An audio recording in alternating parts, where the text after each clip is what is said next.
புதுவரவு பார்வையாளர்களுக்கு வணக்கம். இன்றைய சிறப்பு நேர்காணலில் ஒரு அதிரடியான அரசியல் பேச்சு. தலித் மக்கள் முன்னணி தலைவர் வழக்கறிஞர் திருநாவுக்கரசு அவர்கள் நம்மோடு இன்றைய சிறப்பு நேர்காணலில் இணைந்திருக்கிறார். பல்வேறு அரசியல் குறித்தான விஷயங்களை அவர்கிட்ட விவாதிக்க போகிறோம். நிகழ்ச்சிகளை போகலாம். சார், இன்றைக்கி அரசியல் நிலைப்பாட்டில் கூட்டணி அப்படிங்கிற விஷயத்தில் இன்றைக்கி அதிமுக தடுமாறுகிறதா, இல்லை வலுவான கூட்டணி அமைக்கிறதுல எடப்பாடி பழனிசாமி பல்வேறு திட்டங்களை வச்சிட்ருக்கிறாரா? உங்களுடைய பார்வை என்னவாக இருக்கிறது? புதுவரு நேயர்களுக்கும் தமிழ் மக்களுக்கும் அதில் என்னோடய வணக்கத்தை தெரிவித்துக் கொள்கிறேன். அரசியல் நிலை கூட்டணி தானே. ஒரு சில தலைவர்கள் மட்டுமே அன்றைய சூழ்நிலையை பொறுத்து இண்டிவிஜுவல், அதாவது தனித்து நின்று வெற்றி பெறாங்க. ஆனால் இன்றைக்கு கடந்த ஒரு 10-12 ஆண்டு காலமாக கூட்டணி மட்டும்தான் தேர்தலில் வெற்றி பெற முடியும் என்கிற சூழல் தமிழகத்தில் மட்டுமல்ல, இந்திய அளவிலும் அதான் சூழ்நிலை. டெல்லியில் கூட இன்றைக்கு பாரதிய ஜனதா கட்சி வெற்றி பெற்றிருக்கிறது. கூட்டணியில் ஆம் ஆத்மி காங்கிரஸ் பிரிஞ்சு நின்று ஆட்டோமேட்டிக்காக பாரதிய ஜனதா கட்சி வெற்றி பெற்றிருக்கிறது. அப்படி தான், அதாவது ஒரு தேர்தலை இன்றைக்கு தீர்மானிக்கிற சக்தியாக கூட்டணி தான் தீர்மானிக்கிறது. அந்த வகையில் அதிமுக பொறுத்தவரை இன்றைக்கு தமிழகத்தில் ஒரு மிகப்பெரிய கட்சி மட்டுமல்ல, முதன்மையான கட்சியும் கூட. அது சமீப காலமாக நடைபெறுகிற பாராளுமன்ற தேர்தல், அதாவது கடந்த சட்டமன்ற தேர்தலை தொடர்ந்து பாராளுமன்ற தேர்தல், உள்ளாட்சி தேர்தல், இடைத்தேர்தல், இங்கெல்லாம் அதிமுக தோற்று போயிடுச்சு. அதனால் அது கூட்டணி அதுக்கு செட் ஆகுமா, செட் ஆகாதா, ஜெயிக்குமா அப்படின்ற கேள்வி தான் நீங்கள் முன்வைக்கிறீங்க. அதிமுகவுடைய ஓட் பேங்க் எப்போ குறைஞ்சிருக்கு? அதிமுக இப்போ இந்த பாராளுமன்ற தேர்தலில் தான் அவங்க ஒரு பலகீனமாக ஒரு 6-7 இடங்களில் டெபாசிட் போயிடுச்சு. 3 இடங்கள் நினைக்கிறேன், 3ஆவது இடத்துக்கு தள்ளப்பட்டாங்க. இந்த கேள்வி தான். ஆனால் எப்பொழுதும் பாருங்கள், எந்த இடைத்தேர்தலாவது ஆளுங்கட்சி தோற்றிருக்கிறதா? அதற்கு காரணம் திருமங்கலம் ஃபார்முலான்னு ஒரு ஃபார்முலாவே உருவாயிடுச்சு. இதற்கு முன்னாலெல்லாம் இடைத்தேர்தல்களில் ஆளுங்கட்சி தோற்று போகும். அப்படின்னா ஆளுங்கட்சிக்கு இயற்கையாகவே ஆளுங்கட்சி மேலே அதிருப்தி வரும் இல்லையா? அது ஆளுங்கட்சியை தோற்கடிக்கும். ஆனால் இன்றைக்கு திருமங்கலத்துக்கு முன், திருமங்கலத்துக்கு பின், கிமு என்று எப்படி சொல்கிறோமோ அந்த மாதிரி திருமங்கலம் ஃபார்முலா முன்பு, திருமங்கலம் ஃபார்முலா அதுக்கு பின் பண்ணாங்கன்னா அது ஒரு அவ்வளோ துடுத்துவ பணம் கொடுத்து ஓட்டை பர்ச்சேஸ் பண்ணிடுவாங்க. அவ்வளோதான். அதில் மாற்றுக்கிறதுல ஒரே ஒரு இடைத்தேர்தல் கூட எதிர்கட்சிக்கு வெற்றி பெறாது. எத்தனை கூட்டணி வந்தாலும் வெற்றி பெறாது. உதாரணத்துக்கு ஆர்கே நகரில் இன்றைய அம்மா மக்கள் முன்னேற்ற கழகத்தோட தலைவர்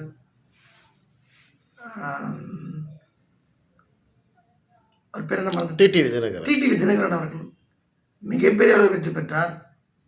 திமுகவே டிபாசிட் இழந்தது. ஆனால் அதற்கு பின்னால் சட்டமன்ற தேர்தலில் அங்கே அவரும் ஜெயிக்க முடியல. திமுக பலமான ஒரு சட்டமன்ற உறுப்பினர்களை பெற்று ஆட்சி அதிகாரத்தில் இருக்குது இல்லையா? இதுதான் யதார்த்தம். ஆளுங்கட்சி எப்பொழுதுமே இடைத்தேர்தலையும் மற்ற தேர்தலையும் வெற்றி பெறும். இதை வைத்துக்கொண்டு திமுக பலமாக இருக்கிறது, அதிமுக பலகீனமாக இருக்கிறது என்ற பார்வை தவறு. இல்லை, உங்கள் பார்வையில் அதிமுக பலமாக இருக்குது அப்படிங்கிறத நீங்கள் முன்வைக்கிறீங்க. ஆமாம், அப்படி தான் உங்களுடைய கருத்துக்களாக பதிவு பண்ணுறீங்க. அதிமுக இருக்கக்கூடிய எடப்பாடி பழனிசாமி கட்சியினுடைய பொதுச் செயலாளர் பழனிசாமி அவர்களுடைய கூட இருக்கக்கூடிய முக்கிய தலைவர்கள், முன்னாள் அமைச்சர்கள் எல்லாம் ஒரு அதிருப்தியில் இருக்கிறாங்க. இது ஒரு மிகப்பெரிய அதிமுக கட்சிக்குள்ளே உட்கட்சியில் ஒரு சலசலப்பு இருக்குது அப்படின்றாங்க. இது உண்மையாக உங்களுடைய பார்வையாக எப்படி பார்க்குறீங்க இது? சார், மறைந்த முன்னாள் முதலமைச்சர் அம்மா ஜெயலலிதா அவர்கள் மறைவுக்கு பின்னால் எடப்பாடி பழனிசாமி அவர்கள் கட்சியினுடைய தலைவராக பொறுப்பேற்றதற்கு தொடர்ந்து அம்மாவுடைய ஒற்ற தோழியாக இருந்த அதுக்கப்புறம் அவங்க கட்சி போச்சுட மாட்டினாங்க சசிகலா இல்லையா. அவங்க சிறைக்கு போன பிறகு அவங்க சிறையிலேருந்து வந்த உடனடியாக இங்கே எடப்பாடி பழனிசாமி தலைமையில் இருக்கிற அதிமுக சேர்ந்தவர்கள் அத்தனை பேரும் சசிகலா பக்கம் போயிடுவாங்க அப்படின்னு தான் ஊடகங்கள், அரசியல் கட்சிகள், பொதுமக்கள்லாம் பேசுனாங்க. உங்களுக்கு தெரிந்த ஒரே ஒரு ஆளாவது, ஒரு வட்ட செயலாளராவது, ஒரு மாவட்ட செயலாளராவது, ஒரு முன்னாள் சட்டமன்ற உறுப்பினர்களாவது, இல்லை ஒரு 62 பேரில் சட்டமன்ற உறுப்பினர்கள், அவங்க யாராவது, அத்தனை பேருமே சசிகலா போட்ட ஆட்கள் தான்.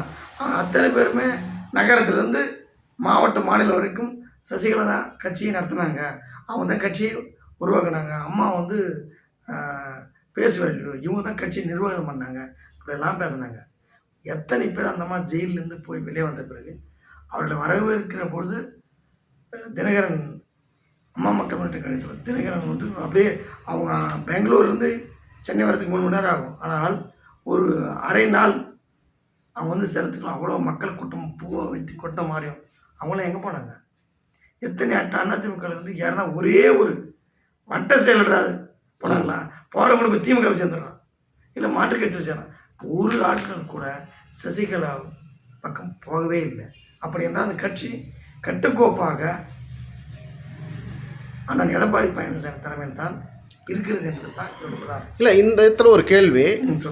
கட்டுக்கோப்பாக இருக்குதுன்னு சொல்கிறீங்க இல்லையா? ஆமாம். அந்த கட்டுக்கோப்பாக இருக்கிறது இப்போ இருக்கக்கூடிய பொதுச் செயலாளர் எடப்பாடி பழனிசாமி மீது இருக்கக்கூடிய நம்பிக்கையினால் கட்டுக்கோப்பாக இருக்கிறாங்களா, இல்லை மறைந்த முன்னாள் முதலமைச்சர்கள் புரட்சித் தலைவர் எம்ஜிஆர் அவர்கள், புரட்சித் தலைவி அம்மா அவர்களுடைய வழியில் வந்த தொண்டர்கள், உண்மையான தொண்டர்கள், ரத்தங்களாக சொல்லக்கூடிய தொண்டர்கள் கட்சிக்கு விசுவாசமாக இருக்கிறதுனால தான் அந்த இது இருக்கா, நம்பிக்கையோட கட்டுக்கோப்பாக இருக்கிறாங்களா, இல்லை எடப்பாடிக்காக கட்டுக்கோப்பாக இருக்கிறாங்களா? இது எப்படி எடுத்துக்கலாம் நம்ம?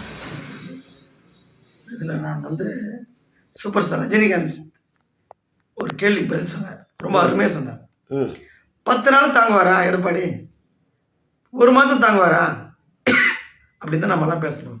பாருங்கள், இன்றைக்கி அவர் நின்றுட்டார்.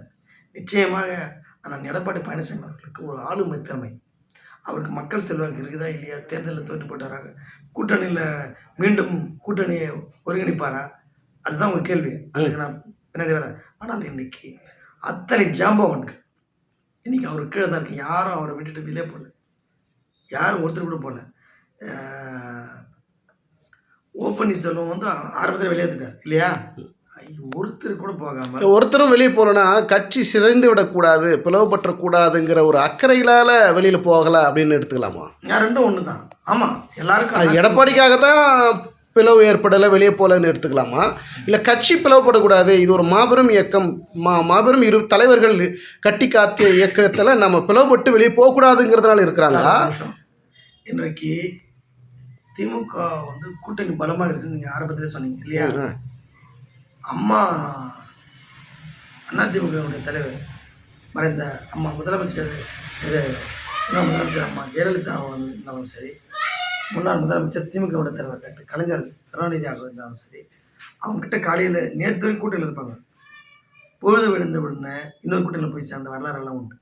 ஆனால் இன்றைக்கு இருக்கிற முதல்வர் தளபதியான மு.க. ஸ்டாலின் அவர்கள் தலைமையில் இருக்கிற கூட்டணி கொஞ்சம் கூட சிந்தாமல் சிதறாமல் இருக்குது. இது அவருடைய மிகப்பெரிய பலம், அது உண்மை. கலைஞருக்கு வாய்க்காதது, அம்மா ஜெயலலிதா அவர்களுக்கு வாய்க்காதது, பிற தலைவர்களுக்கு வாய்க்காத ஒரு கெப்பாசிட்டி, அதை அப்படி தான் நம்ம எடுத்துக்கணும்.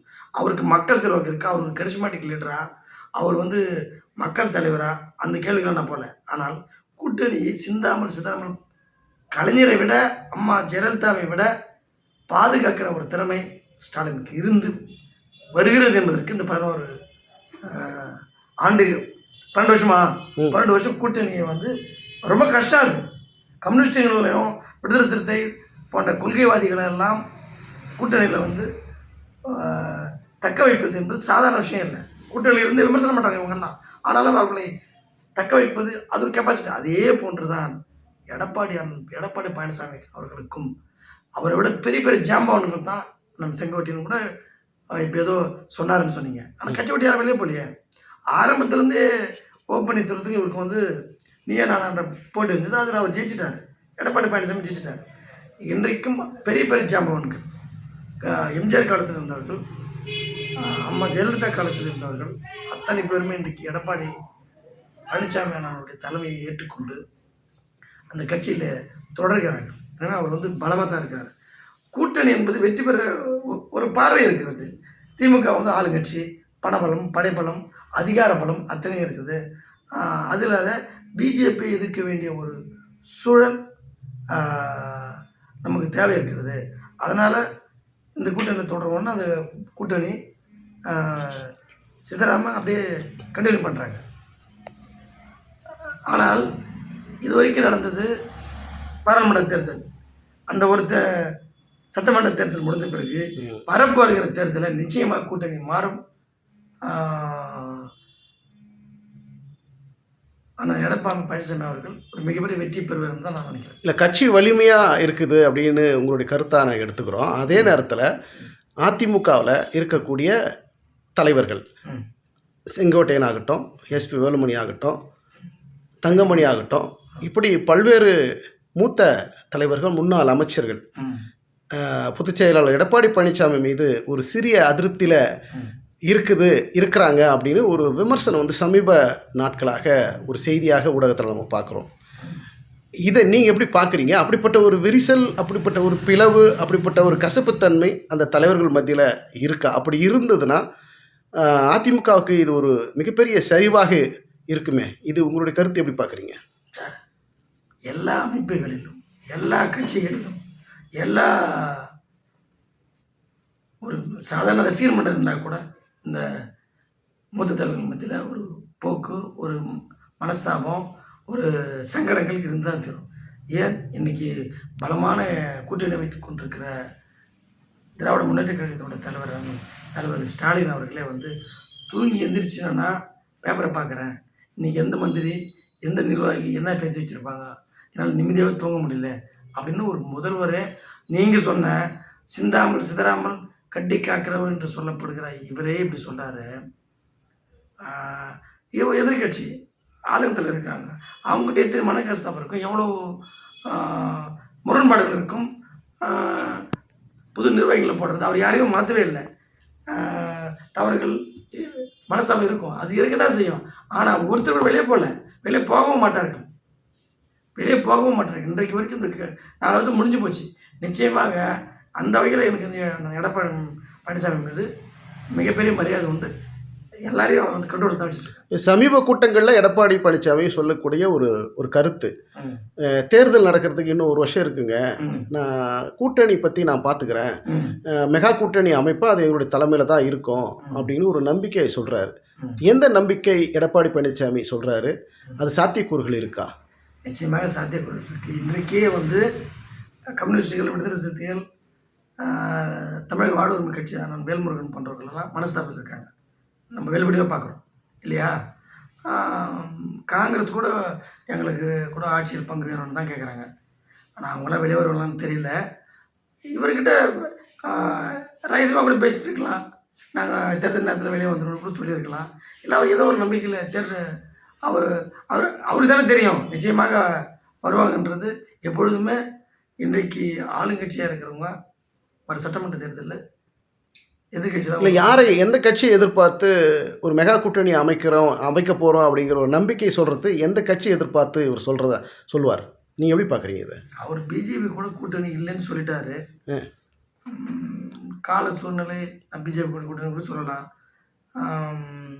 அப்போ பிஜேபி எதிர்பார்க்குறாங்க எடப்பாடி பழனிசாமி அதிமுக பாஜக கூட்டணியை வைக்கணுங்கிறது எதிர்பார்க்குறாங்க. ஆனால் நாங்கள் இல்லை, எனக்கு அது விருப்பம் இல்லைங்க, நான் வெளியே வந்துட்டேன், திருப்பி அதை கேட்காதீங்கன்னு வெளிப்படையாக சொல்கிறார் எடப்பாடி பழனிசாமி. அப்போ அப்படி ஒரு தேர்தல் நெருங்குகின்ற நேரத்தில் பாஜகவுடன் கூட்டணி வைப்பதற்கும் வாய்ப்புகள் இருக்குமா? ஏடிஎம்கே வந்து ஏடிஎம்கே திமுக தான் தமிழ்நாட்டு அரசியல் இல்லையா? இவங்க அதிமுக ஜெயிச்சுன்னா அடுத்த முறை திமுக ஜெயிக்கும், திமுக ஜெயிச்சுன்னா அடுத்த முறை இல்லை. அரசியல் வர தமிழக அரசியல் வரல அதான் நடக்குது. ஆனால் இல்லை, போன முறை அம்மா இருக்கிறப்போ தொடர்ச்சியாக 10 ஆண்டுகள் 2 ஆட்சி. ஒரு நல்லா பாருங்க, நான் அதை தான் உங்களுக்கு முதலே சொன்னேன். 10 ஆண்டுகள் ஒரு கட்சி ஆட்சி தொடர்ச்சியாக. ஒரு கரிஸ்மாட்டிக் லீடர் அம்மா ஜெயலலிதா அவர்கள், ஒரு பாப்புலரான லீடர், பல முறை முதல்வராக இருந்தவர், திரைப்பட நடிகை, ஒரு ஆளுமை மிக்க தலைவர் என்று பெயர் எடுத்தவர். சட்டமன்றத்திலும் பாராளுமன்றத்திலும் பொதுவெளியிலும் ஒரு க அம்மாவால் முடியாதது எதுவுமே கிடையாது என்று பெயர் எடுத்த ஒரு தலைவி அவங்க. அவங்க அந்த கட்சிக்கு இல்லை. திமுகவிலையும் டாக்டர் கலைஞர் என்ற ஒரு ஆளுமை மிக்க தலைவர் இல்லை தான். தலைவர் ஸ்டாலின் தான் தலைமை ஏற்றினார். ஆனால் அதிமுகவுக்கு முதல்வராக பொறுப்பேற்கிற வரை, பொதுச்செயலராக பொறுப்பேற்கிற வரை அண்ணன் எடப்பாடி பழனிசாமி என்கிற ஒரு பெரிய தலைவராக தமிழகம் முழுவதும் தெரியாது. அவர் ஒரு கரிஸ்மாட்டிக் லீடர் கிடையாது. அவரோட முகம் சினிமா நடிகருக்கு உரிய முகமோ இல்லை அவர் சினிமா நடிகரோ அதுவும் கிடையாது, இல்லை ஒரு பாப்புலர் லீடரும் கிடையாது. அண்ணன் செங்கோட்டையன், அண்ணன் தம்பிதுரை போன்றவரை தெரிந்த மாதிரி கூட எனக்கு தெரிஞ்சு நான் எடப்பாடி பழனிசாமி தெரியாது. ஆனால் இன்றைக்கு அவருடைய ஆளுமை, அவர் வந்து அந்த கட்சியை கண்ட்ரோலில் வைத்து கொண்டிருக்கிற விதம் இதெல்லாம் பார்க்குறப்ப நிச்சயமாக அவர் வந்து அந்த கட்சியை வந்து வெற்றி பாதைக்கு கொண்டு செல்வார். அப்போ பாருங்கள், இந்த சூழ்நிலையிலையும் கூட எப்பவுமே திமுக மாற்றி வர்றப்போ திமுக பலமாடிவாங்க, அதிமுகவும் பலமாடிவாங்க. ஒரு 10 ஆண்டுகள் ஒரு கட்சி ஆளுங்கட்சியாக இருந்தது, தலைவி செத்து போயிட்டாங்க, அதுவும் ஒரு கரிஸ்மாட்டிக்கல் செத்து போயிட்டாங்க. புதுசாக ஒருத்தர் தலைமையில் 62 எம்எல்ஏக்கள் வெற்றி பெறுகிறார்கள். ஒரு 10-15 தொகுதிகளை வந்து குறைவான ஓட்டு வித்தியாசத்தில். இன்னும் சொல்லப்போனால் பிஜேபி கூட்டணி மட்டும் அவர் கூட்டணி இல்லாமல் இருந்திருந்தால் சிறுபான்மை மக்களுடைய ஓட்டுக்கள், தாழ்த்தப்பட்ட மக்களுடைய ஓட்டுக்கள் எல்லாம் அவர் முழுசாக வாங்கியிருப்பார். நிச்சயமாக அந்த 15 தொகுதியில் கூட அதிமுக வெற்றி பெற்றதுன்னா 62 ஒரு கட்டத்தில் அதிமுக 3வது முறையை கூட வெற்றி பெறுவதற்கு வாய்ப்புகள் இருந்திருக்கும். இறுதியான கேள்வி, 2026 சட்டமன்ற தேர்தலில் அதிமுக சார்பாக ஒரு மெகா கூட்டணி அமையும் அப்படின்ற ஒரு நம்பிக்கை எடப்பாடி பழனிசாமி சொல்கிறாரு. அந்த கூட்டணி அமைந்தால் வெற்றி பெறுவோம், ஆட்சி பிடிப்போம், முதலமைச்சராக எடப்பாடி தான் அப்படிங்கிற பல்வேறு கருத்துக்கள் அதிமுக வட்டாரத்தில் இருக்கக்கூடிய தகவலாக பார்க்கப்படுகிறது. இது சாத்தியக்கூறுகள் உண்மையாக நடக்குமா? உங்களுடைய பார்வை எப்படி இருக்கு? ஆட்சி 2026 அதிமுகவுக்கு சாதகமா? இன்றைக்கு முதல்வருக்கான வேட்பாளர் ரேஸில் 3 பேர் இருக்காங்க. ஒன்று இன்றைக்கி இருக்கிற திராவிட முன்னேற்ற கழக தலைவர் தளபதி ஸ்டாலின் தலைமையிலான ஒரு அணி. 2வது அதிமுக தலைமையில் அண்ணன் எடப்பாடி பழனிசாமி தலைமையிலான ஒரு அணி. 3வதாக இன்றைக்கு புதுதாக பொறுப்பேற்றிருக்கிற தமிழக வெற்றி கழகத்தோட தலைவர் விஜய் அவர்கள் தலைமையிலான ஒரு அணி இல்லையா? இந்த 3 பேருக்குள்ள தான் போட்டிருக்கும். பிஜேபி அவங்க தனியாக நிற்பாங்களா, இல்லை அவங்க யாருன்னா மிரட்டி தான் அவங்க யாரோட கூட்டணி வைப்பாங்கன்னு தெரியல. ஒன்று அதிமுக கூட மிரட்டி கூட்டணி வைக்கிறதுக்கு மீண்டும் ட்ரை பண்ணிட்டுருக்காங்க. திமுக கூட வைக்க மாட்டாங்க, நிச்சயமாக வைக்க மாட்டாங்க. விஜய் கூட வைப்பாங்களான்னு எனக்கு தெரியல. ஆனால் விஜய் வந்து தெளிவாக ஒரு விஷயம் சொல்லிட்டார். திமுக பாஜக கூட நான் வந்து கொள்கை எதிரின்னு சொல்லிட்டார். அரசியல் எதிரி, கொள்கை எதிரி சொல்லிட்டார்.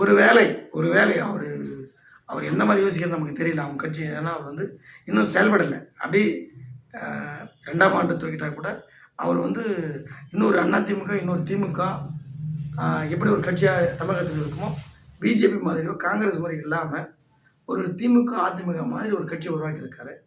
ஒரு கால் அதிமுகவும் தமிழக வெற்றி கழகமும் இணைந்தால் அது ஒரு மிகப்பெரிய ஜாக்பாட்டாக கூட மாறலாம். அப்படி ஒரு கூட்டணி அமைவதற்கு வாய்ப்புகள் இருக்குமா? எனக்கு தெரியல. அமைந்தாலும் அமையலாம்.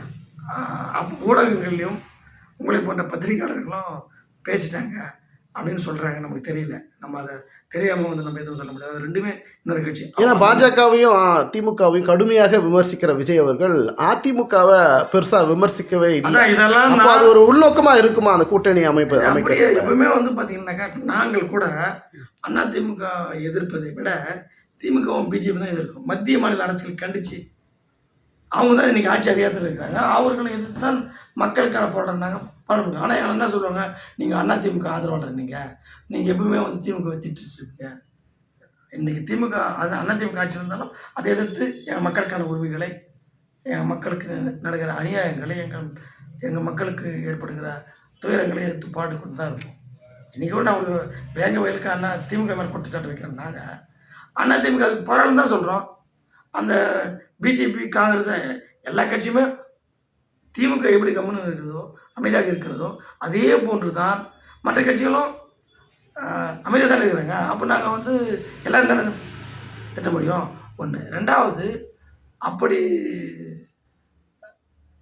விஜய் தலைமையிலான தமிழக வெற்றி கழகம் அதிமுக தலைமையிலான 2 கட்சிகளும் சேராமல் போனால் அதிமுக கூட தனியாக நிற்கிற ஒரு அவங்க ஒரு கூட்டணி கணக்கு வச்சுட்டு இருப்பாங்க. அவங்க கூட யாரும் பேசிட்டு இருப்பாங்க. இன்னொன்று, திமுக எதிர்ப்பு ஆளுங்கட்சி எதிர்ப்பு வாக்குகளை எல்லாம் அதிமுக தான் வாங்கும் அப்படின்றது தான் அவங்களோட கணக்கு. ஆனால் இளம் தலைமுறை வாக்காளர்களை இந்த 2 கட்சியும் ஏற்றுக்கொள்ளாதவர்களை இதுக்கு முன்னாடி நாம் தமிழ் கட்சி வாங்கியிருந்தாங்க கொஞ்சோண்டு. அதனால தான் அவரால் அங்கீகாரம் பெற முடிஞ்சது. இன்றைக்கு நிச்சயமாக விஜய் வாங்குவார் தமிழக வெற்றி கழகம். ஏன்னா அவர் பின்னாடி வந்து அனைத்து ரசிகர்கள் மட்டும் இல்லை, புதுவெளியில் எல்லாமே பேசுகிறாங்க. 3வது ஒரு ஆள் விஜயகாந்த் இல்லாத இடத்தை சூப்பர் ஸ்டார் ரஜினிகாந்த் அவர்கள் கட்சி ஆரம்பித்திருந்தால் என்ன எதிர்பார்ப்பு இருந்திருக்குமோ அது இல்லைன்றதுனால இன்றைக்கு ஒரு அனுபவம் இல்லை என்றால் கூட இன்னும் 1 வருஷம் கூட இருக்குது. அவர் இறங்கி வேலை செய்தால் ஒரு பெரிய மாற்றத்தை உருவாக்க முடியும். ஆனால் அப்படி இல்லை என்று சொன்னால் நிச்சயமாக அது வந்து அதிமுக தான் சாதகமாக இருக்கும். அதிமுக ஒரு மிகப்பெரிய வெற்றி பெறுவதற்கு வாய்ப்பு இருக்கும். திமுக நிச்சயமாக அவங்க ஒரு குருட்டுக்கணையில் இருக்காங்க. திமுக நமக்கு வந்து அதிமுக வந்து பலகீனமாக இருக்கிறது என்று ஊடகங்களில் பிரச்சாரத்தை ஃபுல்லாக பிரச்சாரம் பண்ணிக்கிறாங்க. ஆனால் இந்த கூட்டணி இப்படி பிரிந்து போனவர்களை வைத்துக்கொண்டு தான் டிடிவி தினகரன் இல்லாமல், சசிகலா இல்லாமல், ஓபன்னீர்செல்வம் இல்லாமல் தான் அதிமுக எதிர்த்து 62 சட்டமன்ற உறுப்பினர்களும் ஒரு 15 இடங்களில் குறைவான வாக்கு வித்தியாசமும் தோற்று போனார்கள். நீங்கள் பாராளுமன்றத்தை கணக்கு போகக்கூடாது. பாராளுமன்ற தேர்தல் என்பது அம்மா வந்து அப்போ வந்து என்ன பண்ணாங்க, திமுக ஒரு பக்கமும் மக்கள் நல கூட்டணி ஒரு பக்கமும் பண்ணிட்டு அவங்க என்ன பண்ணாங்க, லேடியா மோடியான்னு சொல்லி சவால் விட்டாங்க. அதனால் அவங்க 40 ஜெயித்தாங்க. ஆனால் இங்கே வந்து இவர்களுடைய பார்வை பாராளுமன்றத்தில் இல்லை, சட்டமன்றத்தை நோக்கி தான் இருக்குது. அதனால தான் அவங்க வந்து கூட்டணி கூட அவங்க வந்து ரொம்ப மெனக்கெடுக்கல போன முறை. ஏனென்றால் பட்டேல் மக்கள் கட்சியெல்லாம் அதிமுக தான் இருந்திருக்கும். இந்த முறை நிச்சயமாக மாறும் என்று தான் நான் எண்ணுகிறேன். சட்டமன்ற தேர்தலை பொறுத்தவரை அதிமுக தலைமையிலான கூட்டணி பலமாக மாறும், வெற்றி பெறும். பல்வேறு அரசியல் கருத்துக்களை பகிர்ந்தமைக்கு மிக்க நன்றி. அடுத்த ஒரு சிறப்பு நேர்காணலில் சந்திப்போம். நன்றி, வணக்கம்.